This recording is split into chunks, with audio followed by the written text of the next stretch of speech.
Alors bonjour à tous, ça faisait longtemps que j'avais pas fait de vidéo. Donc la dernière fois sur le X5 E53, donc un 3 litres diesel, j'avais changé le radiateur de clim, mais c'était un vrai bordel à changer. J'ai fait une vidéo d'ailleurs sur ça. Bon, j'ai dû le faire en deux morceaux, mais je ne sais pas comment on peut coller deux vidéos ensemble pour pouvoir vous le mettre sur YouTube à disposition. Parce que c'était un vrai bordel, il fallait descendre tout le pare-choc, enfin bref, mais vraiment tout. Hein. Donc il y a encore, on avait du mal à le sortir. C'était vraiment mal foutu leur système là, par contre. Donc voilà, aujourd'hui, on va débuter d'autres travaux. À vrai dire, j'avais un léger bruit de cardan côté droit, donc côté passager. Hein. Et bah, un léger bruit de cardan juste quand je braque dans des virages à droite. Et quand on bouge la roue en tenant debout de droite à gauche comme ça, on entend un tout petit jeu. De l'autre côté, il n'y en a pas. Donc j'avais un cardan à changer. Et puis après, finalement, je me suis dit, ah bah, tant qu'à faire, changer l'autre cardan. Voilà comment ça a commencé. Et parce qu'étant donné qu'il faut la mettre sur cale, déjà d'une, donc c'est pas cette cale, hein, je vous rassure. Donc voilà, la chandelle elle est là. Donc j'ai déjà beaucoup cherché où trouver l'emplacement. Donc il n'y a aucune vidéo sur YouTube qui dit l'emplacement. Donc faut le mettre. Donc là il y a justement le berceau moteur, le berceau qui passe là. Donc il faut le lever à la place habituelle, au cric. Vous mettez la chandelle là-bas. Vous mettez bien sûr la sécurité. Et après j'ai coupé deux cales de bois. Comment dire, de la hauteur, une fois levé, une fois posé, pour sécuriser un peu plus. Donc je les ai coupés légèrement, quelques millimètres plus grands, comme ça, en tapant un peu, il sert bien dedans, donc vous voyez, il risque pas de tomber. Hein. Donc voilà, si jamais là ça lâche, au moins là ça tient encore. Donc parce que c'est très dangereux, il faut très faire attention, surtout à ça. C'est le truc qui m'inquiétait. Parce que là, à vrai dire, il y a tout plein de caches. Bon, on voit pas là, c'est dommage. Je vais peut-être mettre le flash, voilà. Donc vous voyez, il est sur le berceau moteur. Hein, donc il y a plein de caches en dessous. Et vu qu'après pour enlever le cardan, il faut enlever aussi la plaque de fond en alu qui est là.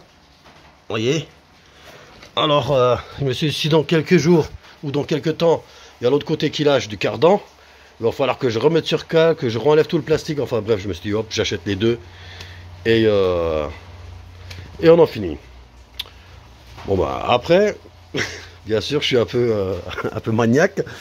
Hein, donc je me suis dit, bon bah si, tant que j'enlève, autant que je change toutes les biellettes, le triangle de suspension, la rotule de suspension, le bras de suspension, enfin bref la biellette de barre stabilisatrice et tout ça. Donc ensuite j'ai commandé donc toutes ces pièces là.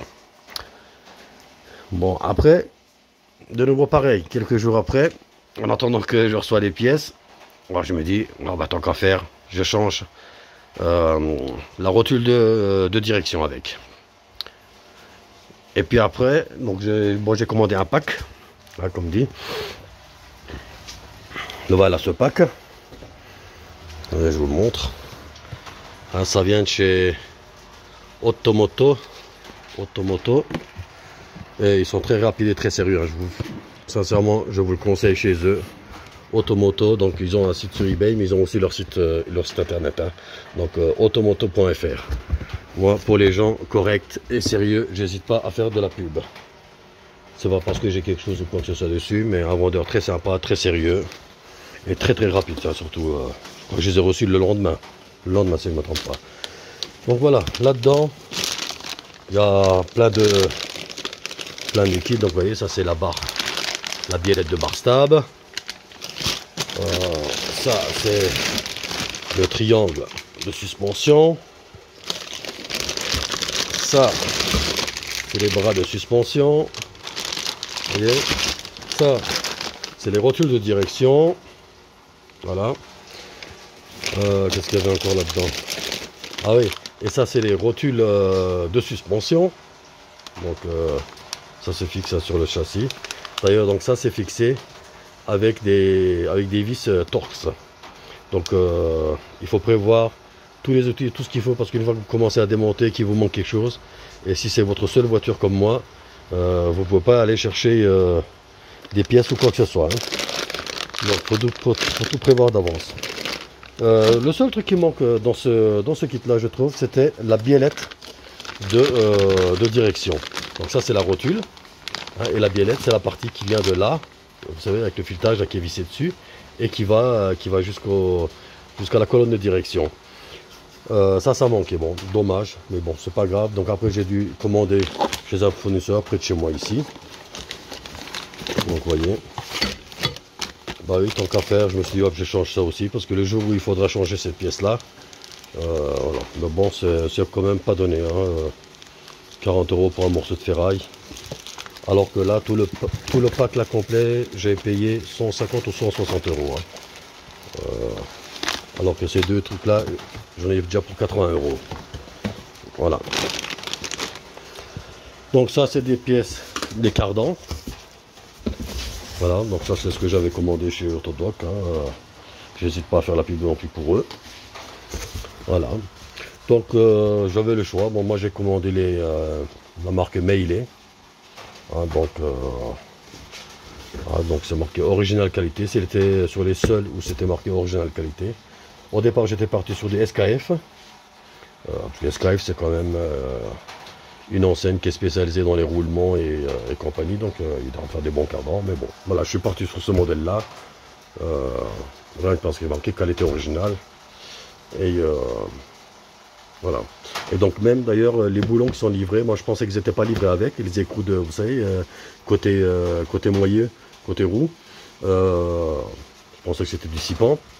Donc c'est bien c'est du 12 pans, hein, qui a été livré avec. Parce que bon, certains cardans donc ils sont livrés en 6 pans, et quand ils sont livrés en 6 pans, ben, vous êtes obligé d'acheter, vous voyez, attendez, je vais essayer de...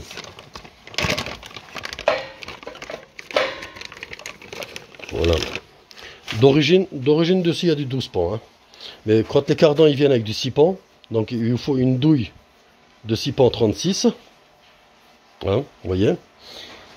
Et après quand vous montez de nouveaux cardans, vu qu'ils viennent avec des douilles avec des écrous en 12 pans, donc vous achetez, il faut acheter une douille de 36 12 pans. Donc là moi j'ai pris une douille de 36 à choc, hein. Voilà, donc que je vais vous présenter après, donc le pistolet à choc. Donc voilà, là j'ai un autre compresseur, c'est un vieux coucou, mais il est costaud. Donc voilà, et après quand même par mesure de sécurité, j'ai quand même commandé 2 autres écrous. Ça coûte vraiment pas cher, c'est du style 2 € ou un truc comme ça. Vaut mieux en avoir sous la main. Voilà, donc au cas où vous en foirez un, ou je sais pas, moi ça tout peut arriver, hein. Voilà, donc moi j'en ai recommandé 2. Donc il y en avait déjà 2 dessus. Voilà, donc après il vous faut aussi pour la biellette de suspension, ouais, pour la biellette de direction, pardon, il vous faut une clé spéciale pour démonter la biellette. Je vous la montre. Voilà, c'est un outil comme ça. Donc c'est un outil de la marque Glass, hein. Ils font des bons outils aussi. Alors, parce que, étant donné, attendez, je vais vous montrer, vous comprendrez peut-être mieux, mais c'est dommage que je ne peux, attendez, je vais y aller avec la caméra. Ah, c'est vraiment embêtant quand on est tout seul. Voilà, mais de toute façon, au fur et à mesure que je changerai les pièces, je ferai des vidéos. Donc si jamais d'entre vous, il y a des spécialistes qui savent coller et ajouter des comment coller 2 vidéos ensemble ou plusieurs vidéos ensemble, n'hésitez pas à me le marquer dans le commentaire, comme ça au moins je saurai comment faire. Donc voilà, alors ici, donc c'est la partie où on dévisse, hein, avec une clé plate, bien sûr. Donc c'est une 36 aussi, hein, donc 36 aussi, si je me trompe. Non, oh, attendez voir, c'est marqué là. Qu'est-ce qu'il y a marqué? 50. Je ne sais pas, je suis curieux de savoir aussi. Attendez, voilà, comme ça au moins vous le savez. Parce que moi-même, avant de me lancer là-dedans, j'ai dû faire des recherches partout pour savoir qu'est-ce que c'est de ça. Donc c'est embêtant quand on sait pas. Mais je vais essayer de vous mesurer ça. Comme ça, vous le savez aussi. Alors, c'est...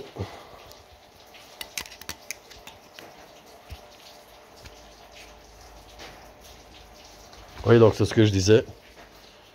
C'est du 36. Voilà. C'est du 36, mais c'est 4 pans. Donc, pourquoi il vous faut cet outil-là, cet outil spécial? Bon, j'ai pas démonté, hein, donc je ne sais pas. Peut-être que je n'aurais pas d'utilité, donc juste avec une clé patte de 36, je pourrais le faire. Mais c'est pas la peine parce que donc la clé de 36 plate, j'ai même pas réussi à en trouver. Donc le plus gros que j'ai, donc c'est du 32. Voilà. Donc c'est à cause du débattement. Donc imaginez que ça, c'est sur votre véhicule. Et là, c'est votre clé plate. Donc si elle est en position comme ça, donc soit vous prenez l'écrou comme ça, ou soit vous êtes obligé de prendre l'écrou comme ça. Donc vous voyez, ça fait déjà un grand écart de débattement. Donc si vous n'avez pas de place en dessous pour tourner, peut-être comme ça vous arriverez, mais comme ça vous n'arriverez pas. Donc soit il va falloir que vous preniez une... ça va aussi, hein, ça peut aussi aller, vous savez, avec les grosses clés à tube de plombier, avec l'écran vachement... avec les longues. Donc comme ça on peut les positionner. Bon, enfin bref, voilà. J'ai pris cet outil-là, maintenant je l'ai. Bon, c'est sûr qu'une fois que je vais changer ça, je vais pas changer ça tous les jours. Voilà, après si quelqu'un en a besoin, je peux aussi le prêter. Voilà. Ça coûte une vingtaine d'euros, hein, donc l'outil-là. Donc vous la mettez là, vous voyez, il y a des dents là-dessus. Voilà. Vous mettez une douille, donc c'est du 1,5, hein. 1,5, donc vous mettez, comment dire, une barre coulissante. Là, vous la mettez là-dedans. Et quand vous appuyez sur la barre coulissante, la tige, pour le serrer, donc l'écran, ils vont venir s'appuyer comme ça dessus. Et ça va tourner le truc. Et pour le serrer, le desserrer de l'autre côté, ben c'est pareil, vous avez juste à tourner l'outil et vous faites l'inverse. Donc respectez donc les sens de cran. Hein. Donc si vous voulez, vous voyez, on voit mieux là, je vais essayer de... Comment faire ça? Voilà. Donc, vous voyez, vous avez les dents qui partent vers là-bas. Donc quand vous voulez, par exemple, desserrer, vous voyez, il faut que ça agrippe. Parce que si vous desserrez comme ça, ben, ça ne va pas agripper, ça va glisser. C'est pour ça qu'après, quand on le tourne, l'outil, voilà, ça fait le contraire. Donc, et ça, c'est pour serrer. Et de l'autre sens, comme ça, voilà, c'est pour desserrer. Alors, vous voyez, ça c'est l'outil, donc là, il est mobile. Donc quand vous serrez avec la clé ici, ou même une clé, mettez une petite rallonge sur un cliquet, et vous allez avec ça. Hein. Voilà. Donc pour la biellette, la clé, c'était ça. Donc là, au niveau du freinage, bon, c'est quand même un véhicule qui fait 2 tonnes pas loin des 2 tonnes, 2 tonnes 180 si je ne me trompe pas. Et donc sur le freinage, c'est pas du top. Hein. Bon, ça freine quand même malgré ça, mais c'est pas dans mes attentes. Bon, je suis pas un sauvage non plus au volant, mais ce que je me méfie, c'est que sur les autres BM que j'avais, c'était toujours pareil. Hein, ces disques plats. Bon, d'ailleurs là, elles sont quand même déjà bien bouffées. Quand je freine, j'ai des tremblements au volant. Donc ça peut aussi être à cause du petit jeu que j'ai sur la direction, mais là ça s'empire. Parce que quand vous chauffez des disques qui ne sont pas percés, donc ben, la surface elle chauffe, parce que la chaleur elle n'est pas dissipée, même malgré que c'est déventilé. Et après que vous avez le mal de passer dans une flaque d'eau quand le disque est chaud ou quoi que ce soit, ben dans la flaque d'eau, qu'est-ce que ça fait? Ça voile le disque. Donc il ne faut pas grand chose, hein. 1/10 de voilage sur le disque, c'est bon pour trembler. Donc là j'ai commandé des Oscaro, chez Oscaro, pareil. Et ça c'est des disques percés ventilés. Donc j'aime bien ça, percé, ça dissipe bien la chaleur. Et, vous voyez, et puis ça évacue après par la ventilation. Et en même temps c'est le perçage, donc ça fait aussi office de grip, comme on va dire, de mordant sur le disque. Donc voilà, j'ai pris aussi les disques. Sauf au niveau des plaquettes, bah, j'ai pas trouvé. Dommage qu'ils n'avaient pas les plaquettes qui vont avec. Pareil, hein, donc ça c'est de chez Zimmermann, c'est les Sport Z. Et donc là, j'ai en plaquettes d'ailleurs. J'aime bien Brembo. J'avais déjà sur la 530. Donc, ça, je sais même plus chez qui j'ai commandé ça. J'avais commandé ça chez Noroto. Oui, Noroto. Donc des Brembo. Donc voilà, il y a les disques Brembo avec ces disques-là. Donc là, pour les arrières, c'est pareil. Arrière, avant. Bon, les arrières, par contre, bon, sur la photo, ils montrent ventilées, mais elles ne sont pas ventilées. Hein. Elles sont juste percées. Voilà. Donc, vous voyez, avec un cardan, où c'est que j'en suis venu? À 2 cardans, toutes les pièces les rotules, les bras, les triangles, biellette, rotule de direction, disque de frein, plaquette de frein. Voilà. Et je me suis pas arrêté là. Je me suis dit, bon bah, tant qu'à faire, je vais en profiter pour changer aussi l'huile. Donc l'huile, j'ai commandé ça chez techmotor.fr. Ils sont aussi très rapides et très sérieux. Ils vous conseillent bien. Même sur le site Real OEM ou je sais pas quoi, donc le site pour vérifier la compatibilité donc de ce qu'il faut, ils disent pas la quantité exacte. Bon, je vais appeler concessionnaire BMW ici près de chez moi.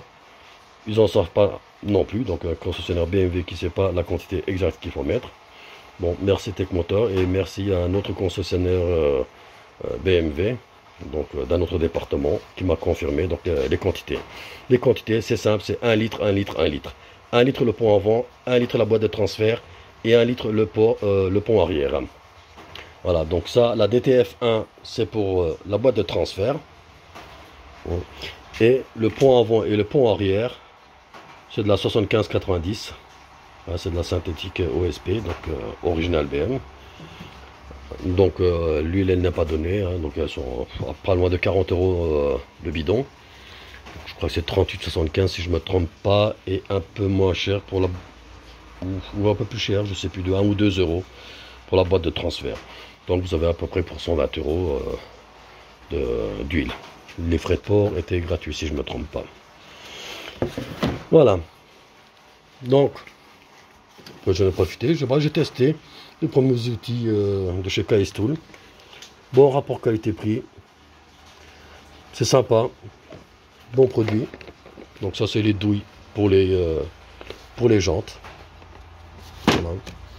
Donc c'est ce que je vous disais, les douilles torse qu'il faut pour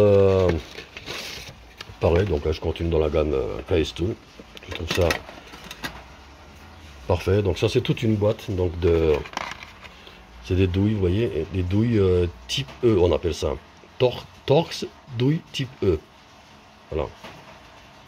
Pourquoi type E? Parce que voilà, par exemple, ça c'est une E12. Voilà, E12, E14, E16. Vous voyez. Donc ça, il vous faut des douilles comme ça pour fixer ces rotules du bras les rotules de bras de suspension. Hein. C'est ce que je vous disais. C'est voilà. Ces rotules là. Donc ils sont fixés sur le bras, donc il y a un trou, voilà, il y a un trou comme ça, donc voilà, ils sont fixés en haut. Et c'est les torses. Donc si vous n'avez pas les torses, vous ne pouvez pas changer ceci. Donc voilà pour les douilles.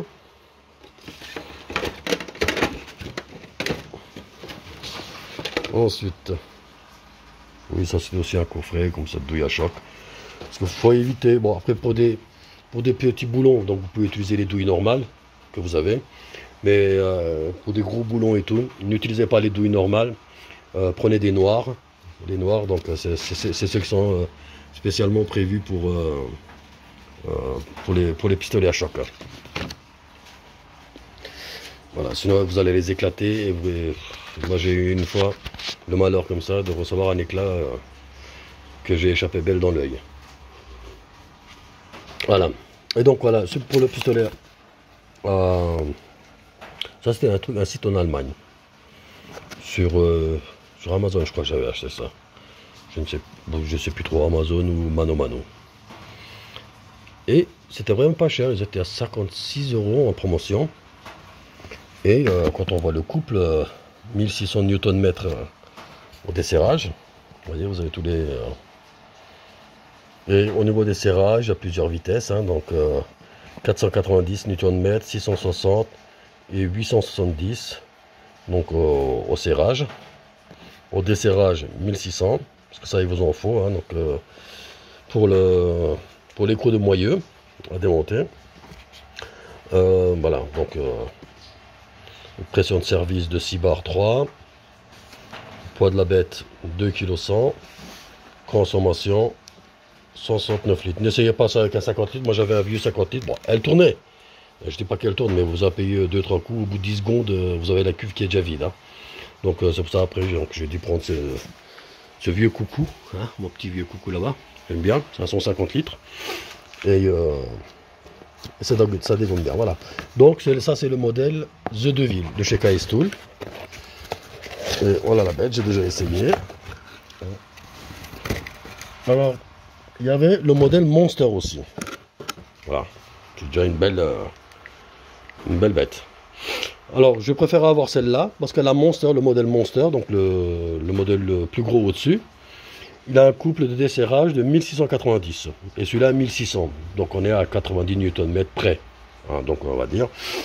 Et, mais au niveau du prix, l'autre on est presque à 200 €, si je ne me trompe pas, 180 ou dans les alentours comme ça, et celui-là, presque moins de 60 €, donc actuellement, il est encore sur internet dans les alentours de 60-65 € à peu près. Donc vous voyez, ça vous suffit largement. Et par contre l'autre est beaucoup plus long, donc si vous avez des endroits un peu difficiles ou quoi que ce soit, moi je pense que c'était peut-être l'outil idéal pour les petits bricoleurs, on va dire, comme nous, hein, donc sans devoir acheter plusieurs modèles de clés à choc ou quoi que ce soit. Donc celui-là je trouve qu'il passe un peu partout. Donc voilà, là je crois qu'on a fait un peu le tour de tout ça. Et je vous referai une vidéo après celle-ci là. Parce que donc je vais essayer de poser le téléphone à quelque part.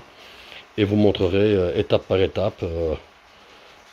Étant donné que je change tout le train. Donc le bras comment démonter, les rotules comment démonter. Enfin bref, tout ce qui s'ensuit, hein, les disques, les plaquettes. Donc et après en faire une seule vidéo de tout l'ensemble, et avec bien sûr le radiateur de clim aussi.